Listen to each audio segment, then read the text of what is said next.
لله الذي أرسل رسوله بالهدى ودين الحق ليظهره على الدين كله وكفى بالله شهيدا وكفى بالله وكيلا.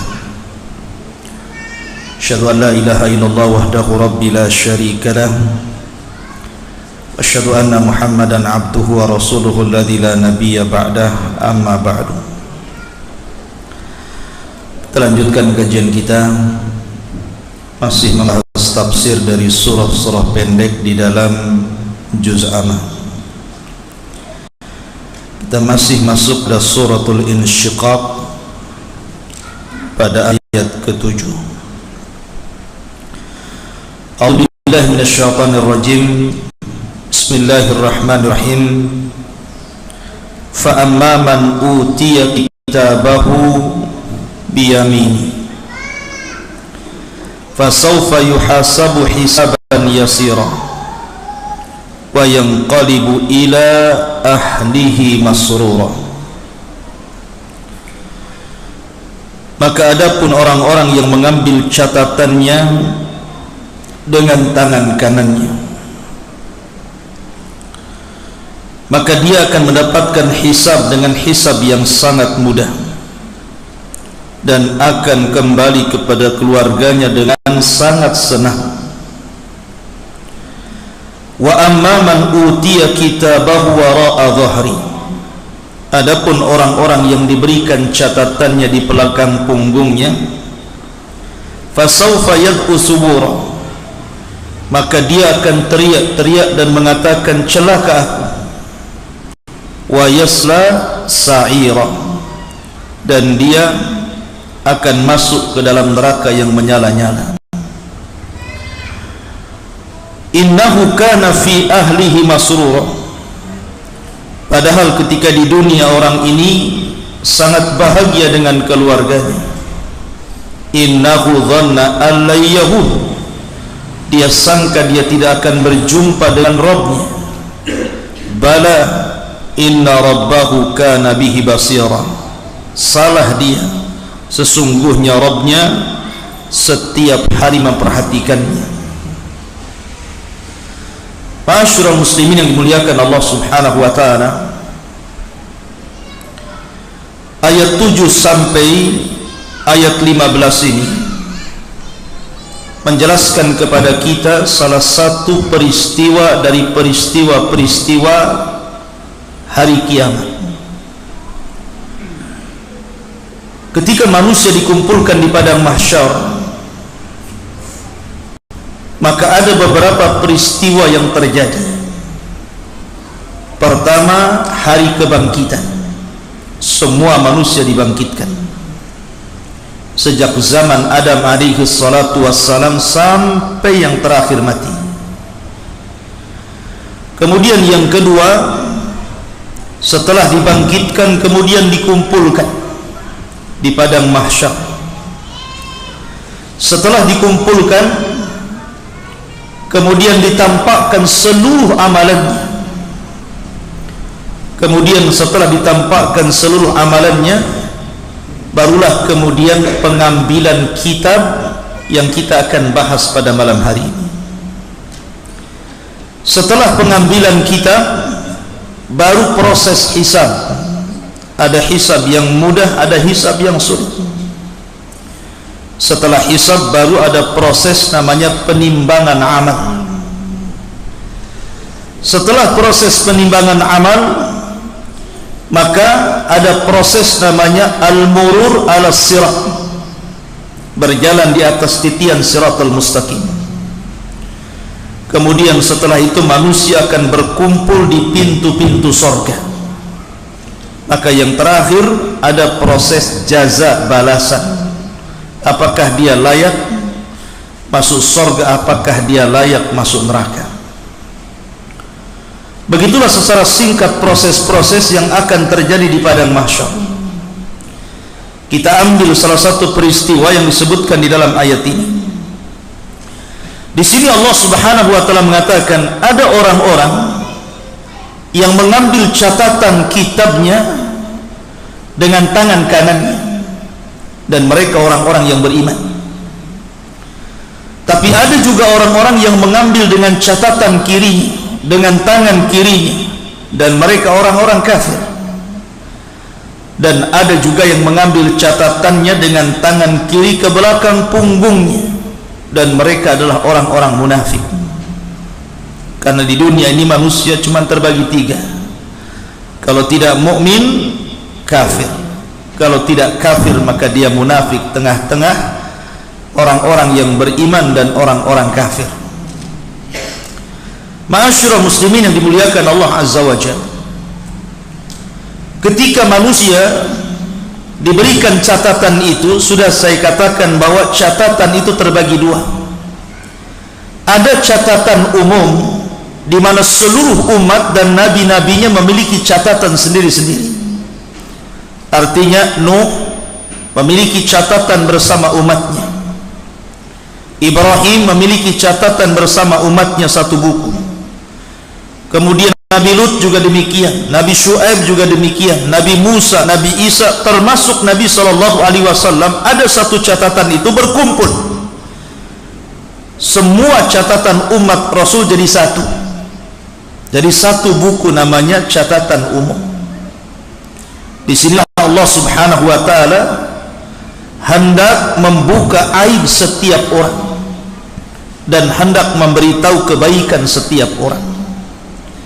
Karena dalam catatan itu ada Abu Bakar, ada Umar, ada Utsman, ada Ali, ada seluruh para sahabat, ada para tabi'in, ada para tabi'ut tabi'in, ada para ulama, ada para syuhada, orang-orang saleh, dan kita juga ada di situ. Dan itu akan dibaca di hadapan manusia. Ketika Abu Bakar Siddiq radhiyallahu anhu disebutkan kebaikannya, Umar disebutkan kebaikannya, Utsman disebutkan kebaikannya, Ali disebutkan kebaikannya, kemudian para ulama, kita pun disebutkan di situ. Sayangnya bukan kebaikan saja disebutkan, keburukannya pun disebutkan. Dan di situ kita akan dipermalukan oleh Allah Azza wa Jalla di hadapan manusia. Karena ketika itu la takhfa minhum khafiyah, tidak ada yang tersembunyi, semua nampak. Dan kehususan pada hari kiamat itu, orang diberikan ingatan dengan ingatan yang sangat tajam. Di dunia mungkin Anda melakukan kesalahan 10 tahun yang silam, 15 tahun yang silam, atau mungkin 5 tahun yang silam, kita sudah lupa. Sudah lupa kita ini berbuat apa. Kita pernah menzalimi orang, kita lupa. Kita pernah menggibah orang, kita lupa. Kita pernah mengambil hak orang, kita lupa. Kita pernah bermaksiat, kita lupa. Tapi di akhirat tidak akan lupa. Kita akan diingatkan seluruh ingatan di dunia sejak kita akil balik sampai kita wafat. Menitnya, jamnya, harinya, bulannya, tahunnya, kita akan ingat. Sehingga tidak mungkin mengelak, karena itu harus disesuaikan dengan catatannya. Apalagi kemudian pada hari itu manusia tidak bisa mencari penolong lain di dunia. Orang ada kasus cari pengacara, tapi di akhirat pengacaranya saja butuh pengacara, lawyernya saja butuh lawyer di akhirat itu. Dan tidak ada lawyer di akhirat. Masalahnya saksinya terlalu banyak, dan tidak ada saksi seperti saksi dunia bisa dibayar. Karena saksi di akhirat itu semua makhluk Allah bersaksi. Bumi bersaksi akan kemaksiatan kita di atas bumi, sehingga Allah mengatakan yauma idzin tuhadditsu akhbaraha. Pada hari itu bumi akan menghabarkan seluruh kabar orang-orang yang pernah menginjaknya. Langit akan bersaksi, para malaikat Raqib dan Atid, dan para malaikat penyaksi kita akan bersaksi. Bahkan bukan hanya itu, anggota badan kita pun akan bersaksi. Yauma nakhtimu ala afwahihim wa tukallimuna aydihim wa tashhadu arjuluhum. Mulut dikunci, tangan bicara. Bukan hanya tangan, kulit ini bersaksi di hadapan Allah terhadap jasadnya. Sehingga kulit ketika bersaksi, jasad ini protes kepada kulit dan mengatakan lima syahidtum alaina. Kenapa kamu ikut-ikut bersaksi kepada jasadmu sendiri? Maka kulit mengatakan, antaqanallah, karena Allah yang buat aku bicara. Jadi pada hari itu la takhfa minhum khafiyah, tidak ada yang tersembunyi bagi dia dan bagi Allah Subhanahu wa taala. Dan kita harus mempertanggungjawabkan di situ. Tetapi orang-orang yang beriman, al jaza'u min jinsil amal, balasan itu disesuaikan dengan amalannya. Ketika dia mengambil catatannya, catatan yang kedua, maksudnya catatan khusus, setiap manusia punya catatan itu. Ketika dia membaca catatannya, kalau dia melewati kebaikan, maka akan bercahaya wajahnya. Tapi kalau seandainya kemudian dia membaca keburukan, maka akan berubah cahaya itu menjadi hitam, tetapi Allah tutupi dari orang-orang. Karena tidak mungkin dalam satu catatan itu semua baik, walaupun dia seorang yang beriman. Siapa yang tidak lepas dari kesalahan? Bukankah setiap anak Adam itu pasti berbuat salah? Tetapi sebaik-baik orang yang berbuat salah adalah bertobat, kata Rasulullah. Artinya tidak ada satupun catatan, walaupun dia mukmin pasti ada kejelekan, tetapi kan banyak kebaikannya. Kalau dia membaca kebaikan, wajahnya bercahaya. Dia baca kebaikan, bercahaya lagi, semakin terang, sehingga wajahnya kal qamari lailata badr, seperti bulan purnama. Tapi ketika dia lewat kepada catatannya, maka wajahnya berubah menjadi hitam, tapi Allah tutupi dari manusia, tidak tampak, karena dia orang beriman. Tapi orang-orang kafir, sudah catatannya berwarna hitam, kemudian dia membaca menjadi mukanya hitam, maka manusia sudah memandang, maka dia orang jahat. Dari sinilah Allah Subhanahu wa ta'ala menggambarkan begitu bahagianya orang-orang yang beriman, sehingga ketika mengambil catatan dengan tangan kanannya, dia mengatakan, ha umuqra'u kitabiyah, baca catatan saya, dengan bangganya, karena dia sudah tahu jalan dia ke surga. Tapi orang-orang kafir, dia enggan memegang catatannya, dia ingin melemparnya tapi tidak bisa, karena sudah tahu jalannya ke neraka. Ma'asyiral muslimin yang dimuliakan Allah Subhanahu wa ta'ala, para ulama mengatakan bahwa ketika orang membaca catatan itu, disitulah perubahan fisik terjadi.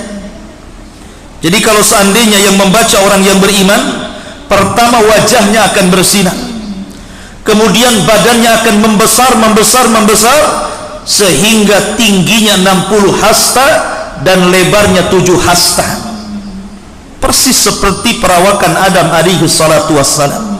Adam itu tingginya berapa meter? 30 meter, karena satu hasta itu setengah meter. Nih satu hasta, dari sini ke sini ini satu hasta.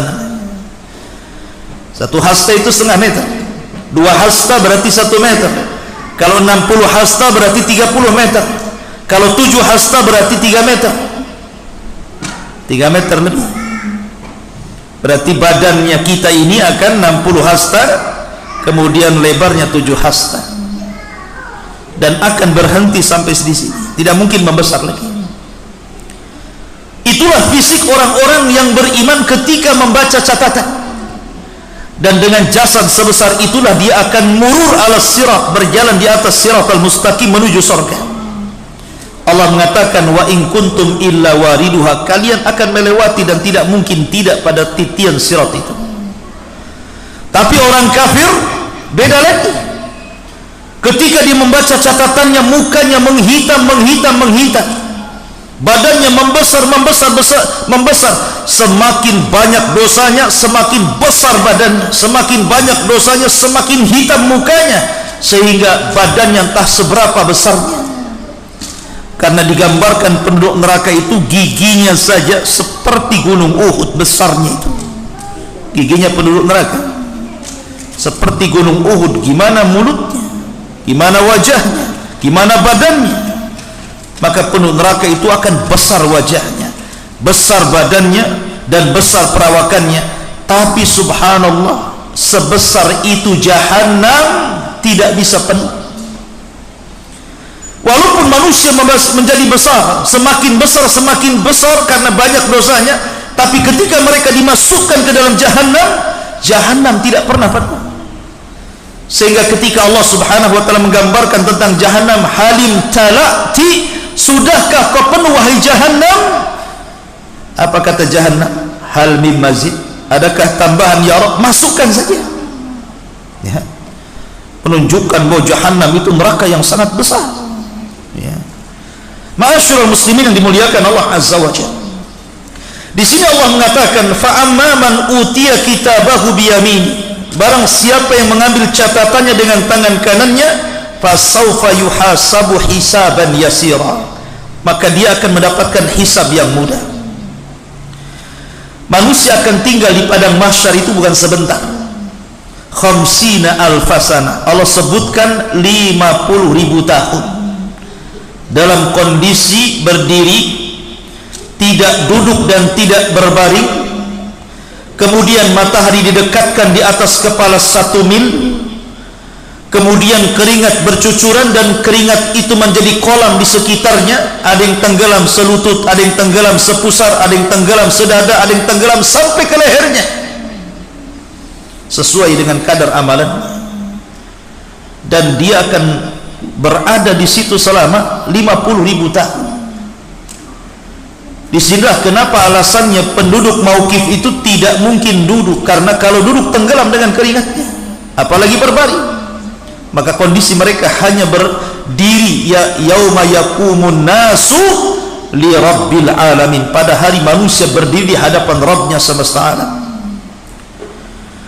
Lah ketika itu apakah seluruh manusia akan sama tinggalnya selama 50.000 tahun? Tidak, kata para ulama. 50.000 tahun itu hanya untuk orang kafir saja. Karena orang-orang yang beriman, ada di antara mereka yang tidak dihisab, ada yang di antara mereka tidak diazab. Seperti hadis Nabi SAW, ketika dia bermimpi kemudian ditampakkan sebelah kanannya umatnya yang begitu banyak. Tiba-tiba Rasul mengatakan, apakah itu umatku? Maka Jibril mengatakan, bukan, itu Nuh, itu Musa dan kaumnya, itu umatnya Musa dan kaumnya. Ketika Nabi SAW melihat ke arah lain, rupanya ada umat yang jauh lebih banyak dibandingkan umat Musa. Maka dikatakan, nah itulah umatmu. Nanti pada hari kiamat umat Islam umat terbanyak. Kemudian dikatakan kepada Nabi SAW, minhum, di antara mereka umatmu itu ada 70 alfan yadkhulunal jannah bighairi hisabin wala adzab. Di antara mereka ada 70.000 orang yang tidak akan disentuh hisab dan tidak akan diazab, direct masuk surga. Maka orang ini tidak pernah tinggal di padang mahsyar kecuali hanya lewat. Karena orang-orang yang tinggal di padang mahsyar itu untuk melakukan proses hisab. Nah ini nggak dihisab, nggak diazab, direct lah masuk surga. Tapi ada orang-orang yang dihisab, ada yang hisabnya mudah sehingga prosesnya cepat, ada yang hisabnya sulit sehingga prosesnya lambat. Yang hisabnya mudah, dia tidak akan tinggal lama di padang mahsyar. Tapi yang hisabnya sulit, boleh jadi mereka akan bersama dengan orang-orang kafir selama 50.000 tahun berdiri mencari peradilan Allah Subhanahu wa ta'ala. Jadi ada orang-orang yang hisabnya mudah, sampai ketika orang-orang yang direct masuk surga tanpa hisab dan azab, dan orang-orang yang mudah hisabnya, maka tinggallah orang-orang yang sulit hisabnya. Mereka lah orang-orang kafir munafik dan orang-orang yang beriman yang fasik, yang fajir, yang dosanya lebih banyak dibandingkan amal solehnya. Maka mereka menunggu peradilan Allah Azza wa Jalla. Disinilah tegak tentang syafaat. Setelah mereka berdiri lama, akhirnya kemudian orang-orang itu meminta kepada Adam untuk minta syafaat kepada Allah. Adam pun tolak. Akhirnya diarahkan kepada Nuh, Nuh pun menolaknya. Nuh mengarahkan kepada Musa, Ibrahim menolaknya. Ibrahim mengarahkan kepada Musa, Musa menolaknya. Musa mengarahkan kepada Isa, Isa menolaknya. Sampai akhirnya Isa mengarahkan kepada Rasul sallallahu alaihi wasallam, sayyidul awwalin wal akhirin, barulah Nabi SAW mengatakan ana laha, kan ku coba. Maka Nabi SAW kemudian menghadap Allah di bawah arasy-Nya, sujud lama sekali.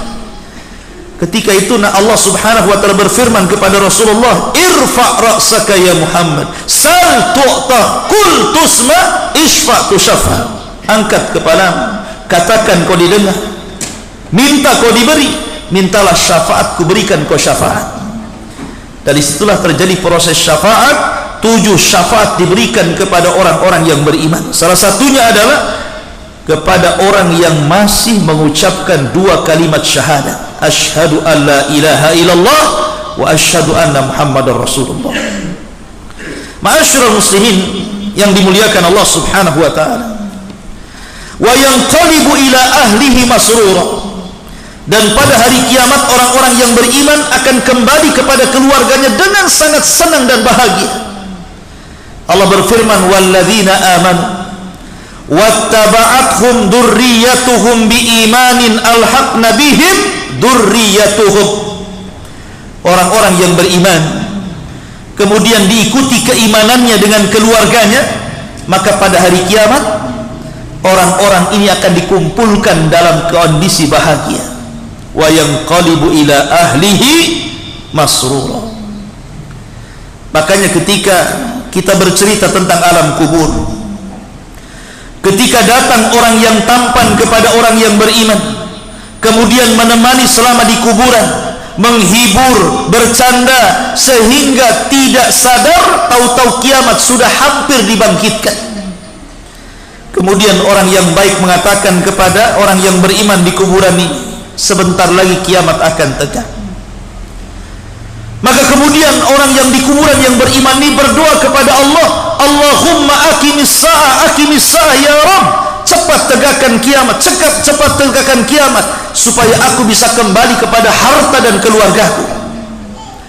Kemudian dia mengatakan, siapa anda ini? Anda baik sekali menemani saya selama di kuburan. Maka orang yang baik mengatakan, ana amalukas soleh, sayalah amal solehmu, saya jelmaan dari solatmu, zakatmu, puasamu, baca Quranmu, zikirmu, berbuat baikmu, dan begitu seterusnya.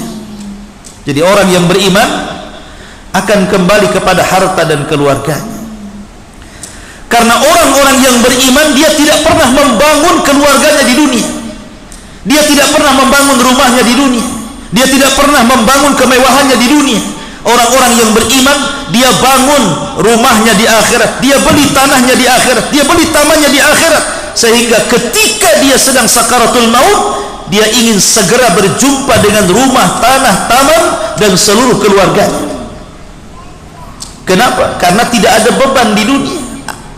Tapi orang-orang yang membangun rumahnya di dunia, usahanya di dunia, kendaraannya di dunia, sama sekali dia tidak memberikan dan menyisihkan untuk akhiratnya, maka saat detik wafatnya orang ini benci kematian, karena dia akan meninggalkan keluarga, harta, pangkat, jabatan, anak-anak, sehingga dia benci dengan kematian.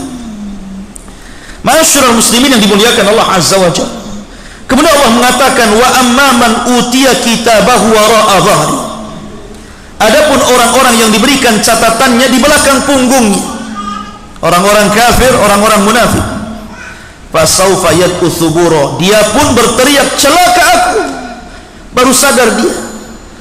Orang itu terkadang sadar setelah mati, nggak ada guna. Orang kalau menyesal di dunia, kalau sudah di akhirat menyesal, apa gunanya? Di akhirat kita tidak bisa sholat, kita tidak bisa puasa, kita tidak bisa berdoa, kita tidak bisa istighfar. Yang ada di akhirat itu mempertanggungjawabkan semua amalan. Makanya orang-orang di kuburan saja nyesal dan mengatakan, orang-orang kubur itu, dia mengatakan, ya Allah, kembalikan aku ke dunia. Allahumma rabbirji'uni, ya Allah, kembalikan aku, la'alli a'malu salihan fima tarak, agar aku bisa mengamalkan amalan saleh terhadap yang aku luputkan selama di dunia. Tapi Allah mengatakan, kalla, sekali-kali tidak mungkin. Innaha kalimatun huwa qailuha, itu kan hanya hayalanmu saja. Yang lain mengatakan, laula akhartani ila ajalin qarib la asaddaqa wa akum minas salihin. ya Allah, kalau engkau bangkitkan aku ke dunia sedetik saja, ku infakkan semua hartaku, la asaddaqa wa aku minas salihin, dan saya akan berkawan dengan orang-orang saleh. Tapi mustahil. Ya, ini orang jahat menyesal. Orang baik ingin kembali ke dunia saja tidak bisa, apalagi orang jahat. Sampai Abdullah bin Haram, ketika dia diajak bicara oleh Allah Subhanahu wa taala setelah kematiannya, Allah berfirman kepada Abdullah bin Haram, tamanna ya abdi, minta sesuatu kepadaku wahai hambaku. Maka Abdullah bin Haram mengatakan, ya Rabb, berikanlah kepadaku kehidupan 2 kali di dunia, supaya aku bisa berjihad kembali, kemudian mati syahid kedua kalinya. Tapi Allah mengatakan mustahil orang mati hidup lagi.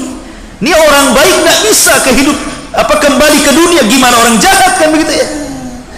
Maka ikhwatu fiddin, penyesalan itu tidak mungkin dilakukan di akhirat. Sebagaimana orang kafir mengatakan, fasaufa yad'u thubura, dia pun berteriak celaka aku, wa yasla sa'ira, dan dia akan diancam dengan neraka yang menyala-nyala.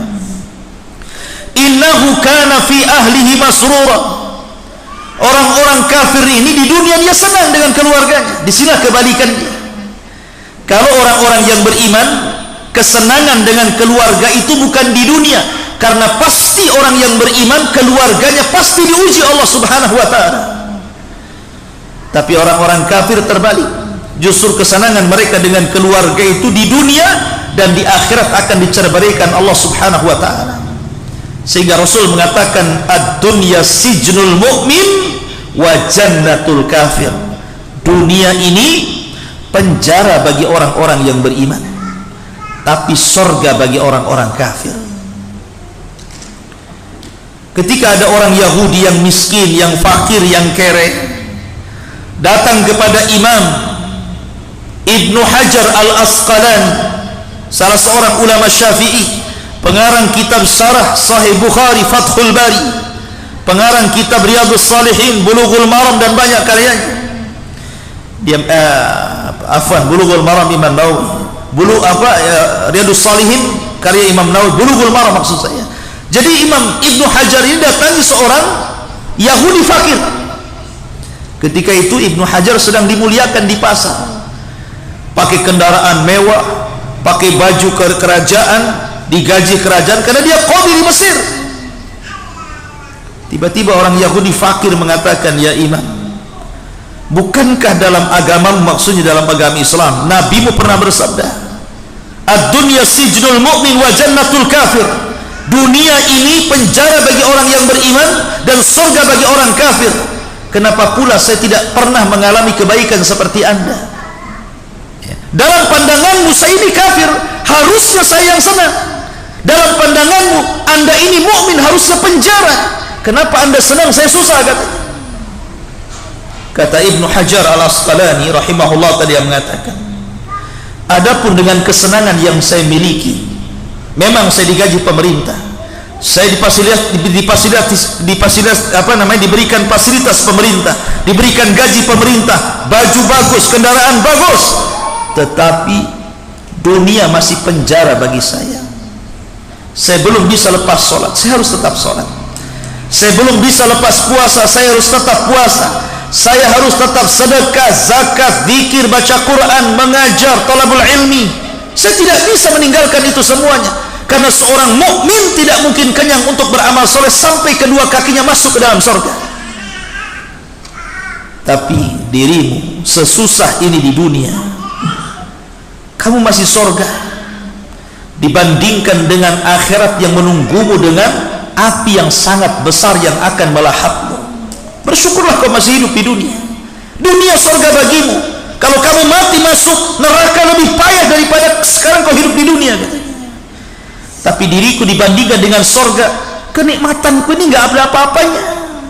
Ya. Dari sini ma'asyiral muslimin, bahwa orang-orang kafir itu Allah berikan istidraj dalam kehidupan dunia.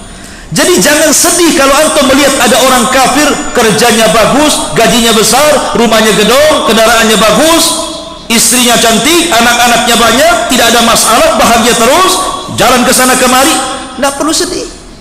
Kenapa? Karena Allah mengatakan innahu kana fi ahlihi masrura. Ketika di dunia orang-orang kafir diberikan kesenangan, tapi kesenangan mereka hanya sebatas istidraj. Wa umli lahum inna kaidi matin. Kami biarkan mereka senang sampai pada waktunya kami adab. Hatta idza farihu bima utu akhadnahum baghtah. Sampai ketika mereka bersenang-senang dengan apa yang kami berikan dari kehidupan dunia, mereka tidak sadar, tiba-tiba kami adab mereka sekonyong-konyong secara tiba-tiba. Istidraj. Tapi keluarga orang-orang yang beriman pasti ada ujian. Terkadang ujian itu beruntun, ikhwan. Anda harus sabar. Ya. Anda harus sabar, karena keluarga yang beriman itu pasti diuji. Nggak diuji orang tuanya, diuji istrinya. Nggak diuji istrinya, diuji suaminya. Nggak diuji suaminya, diuji anak-anaknya. Nggak diuji semuanya, diuji ekonominya, diuji kesehatannya. Orang yang beriman pasti diuji. Sehingga ketika orang yang beriman ini berjalan di permukaan bumi, kemudian ujian terus beruntun kepadanya sampai dia keluar dari bumi sudah tidak ada kesalahan lagi. Karena ada dosa itu yang tidak bisa diampuni dengan istighfar, hanya bisa diampuni dengan kesabaran, dengan ujian. Sebagaimana ada surga itu tingkatan-tingkatan tertentu tidak bisa kita capai dengan sholat, zakat, puasa, haji, hanya bisa dicapai dengan kesabaran. Dan sabar itu tidak mungkin terjadi kecuali ada ujian. Dan Allah katakan innama yuwaffas sabiruna ajrahum bighairi hisab. Allah katakan sesungguhnya kami cukupkan pahala orang yang sabar tanpa batas. Sabar itu pahalanya luas. Beda dengan sholat ada nominalnya, beda dengan zakat ada nominalnya, beda dengan baca Quran ada nominalnya. Tapi sabar tidak ada nominalnya, saking banyaknya pahala orang yang bersabar itu. Innahu dhanna an la yahur. Orang-orang kafir itu mereka sangka mereka tidak akan berjumpa dengan Allah. Makanya kenapa orang-orang kafir itu hidupnya kayak binatang, tidak diperintah dan tidak dilarang, kan? Seolah-olah tidak ada larangan kepada mereka dan tidak ada perintah kepada mereka, sama dengan binatang. Karena apa? Karena memang Allah Subhanahu wa ta'ala berikan kesenangan kepada mereka. Allah berikan kesenangannya cash di dunia, tetapi dia tidak akan mendapatkan kesenangannya di akhirat. Makanya ketika orang-orang kafir dibangkitkan pada hari kiamat, dia berteriak-teriak dan mengatakan wa qalal insanu malaha. Orang-orang kafir berkata, malaha, ada apa ini? Dalam surah Yasin, ya wailana man ba'athana min marqadina. Celaka diriku, siapa yang membangunkan aku dari tidurku ini? Tapi orang-orang yang beriman hanya tersenyum dan mereka mengatakan hadza ma wa'adar rahman wa sadaqal mursalun. Inilah janji Ar-Rahman kepada kalian dan benarlah ucapan para rasul. Kemudian Allah katakan bala inna rabbahu kana bihi basir. Orang kafir itu tidak menyangka bahwa mereka setiap hari diperhatikan Allah.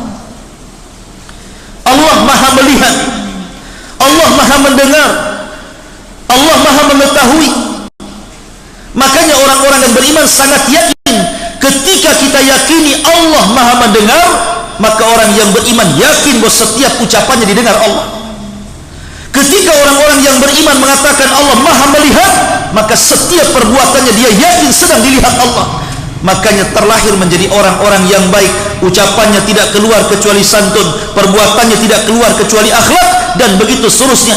Tapi orang kafir, mereka tidak merasa diawasi, tidak merasa didengar. Makanya sekehendaknya idza lam tastahi fasna ma syi'ta, kata Rasul. Kalau tidak punya malu, lakukan sekehendaknya. Begitulah perbedaan orang kafir dengan orang beriman. Orang kafir percaya dengan nama dan sifat bagi Allah Azza wa Jalla. Cuman masalahnya ada orang-orang yang beriman itu, mereka hanya mengakui tentang nama-nama Allah, tapi tidak pernah mengakui sampai ke mahanya Allah Subhanahu wa ta'ala. Saya contohkan seperti ini. Allah maha melihat, semua yakin dan semua sepakat kaum muslimin mengatakan Allah maha mendengar. Tapi tidak semua orang yang yakin dan percaya Allah maha mendengar, ucapannya merasa didengar Allah. Ada orang seperti itu, tidak ada muraqabah sama sekali. Coba kalau seandainya orang-orang yang beriman, yang percaya dengan nama Allah, kemudian yakin dengan mahanya Allah, tentu ketika dia mengatakan Allah maha mendengar, dia yakin ucapannya didengar Allah. Ketika dia yakin Allah maha melihat, pergerakannya dilihat Allah. Ketika dia yakin Allah maha razak, maha pemberi rizki, dia yakin harta itu titipan Allah. Ketika Allah subhanahu wa ta'ala maha rahim, dia yakin bahwa ada kesempatan untuk bertobat karena Allah itu rahim kepada hambanya. Begitu seterusnya. Makanya penting beriman dengan nama-nama Allah subhanahu wa ta'ala untuk menguatkan iman seseorang supaya tidak kufur nikmat maksudnya. Ma'asyiral muslimin yang dimuliakan Allah azza wa jalla, maka di sini Allah subhanahu wa ta'ala menyebutkan dua kelompok, yang satu kelompok ahli surga, yang satu kelompok ahli nar. Wallahu alam. Fala uqsim bisyafaq, ini sudah bab lain, kita tinggalkan minggu depan. Subhanakallahumma bihamdika asyhadu an la ilaha illa anta astaghfiruka wa atubu ilaik. Allahu a'lam. Assalamualaikum warahmatullahi wabarakatuh.